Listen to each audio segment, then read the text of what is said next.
Well, need a little rest from the hustle and bustle of the holidays? You may want to head over to Milligan College for a special storytelling event coming up later this week. It is called Buffalo Tales. Here with more now are Professor Dr. Bruce Montgomery and student Amanda Florian. And it's great to have both of you with us this morning. Thank you. It's great to be here. Yeah. Well, let's start with you. This is a very popular class that you teach at Milligan, I understand. Yes. And this is kind of the finale of this class. Actually, it's their final exam.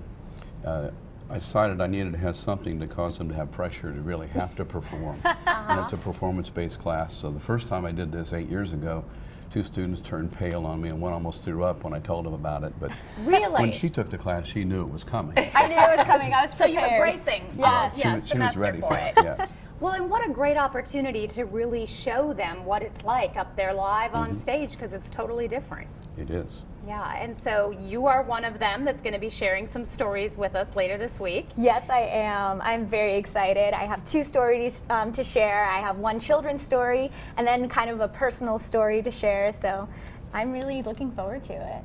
And you were telling me earlier you're one of 3 siblings, triplets, am, going yes. to school all at Milligan. Yes, it's super fun. I'm a triplet and we just love being together. We're rooming together, so I think we kind of like each other. Yeah, and one is actually in the class with you. Yes, one is in the class with me and we have a lot of fun with it.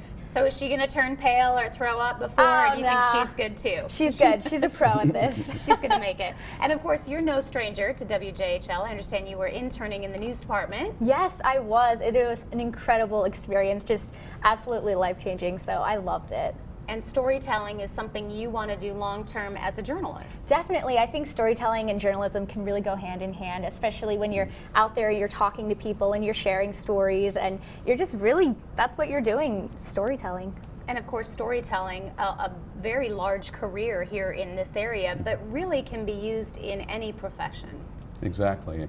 I came out of the ministry to become a college professor, and I used story even in the ministry before I knew more about story. And now story is the vehicle for me. It's not just an illustration, it's how I do things through narrative. And people listen better, they pay attention to it. Yeah, and you were telling me too, you're very involved in the Storytelling Association over there in Jonesboro. And really, this area is so rich in that history and really tradition.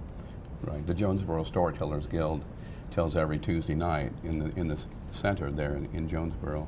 And there's about 30 professional tellers, and they really helped us create the class. They came and taught me more about storytelling, and they come to class and they critique and coach and do things. So they've been a real asset to Milligan and having that program go on.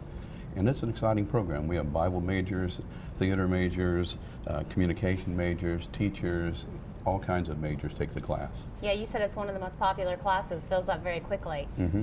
That's great. It's because we can only take, I wanted 10, we can only take 15 as a max because we do that final exam, and I have to have time to get every person on stage.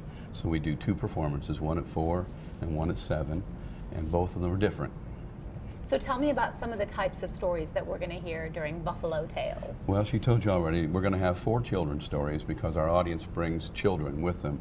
And last time we did things, we didn't have one, and one of the children looked at his parent and said, another old person? So not this year. Yeah, so not this year. We're going to have children's stories. We're going to have a lot of narratives, personal narratives. Some will be serious, some will be quite humorous, and then we're going to have spiritual stories. Those are the 3 basic categories that they're going to work from. And they'll all be about 7, 8, 10 minutes long, and I think it'll be a great time. And every year, I sit there crying because the students do so well. I'm so proud of them. That's great.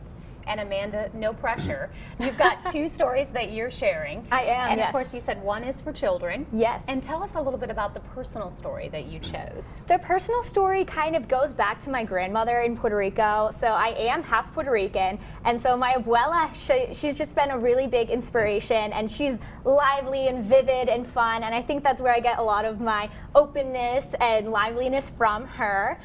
So I'm sharing a little bit about that and just kind of who has been an inspiration in my life growing up, like different journalists and different musicians. And I've always had a passion for journalism and music and film. So just kind of combining those 3 aspects of my life.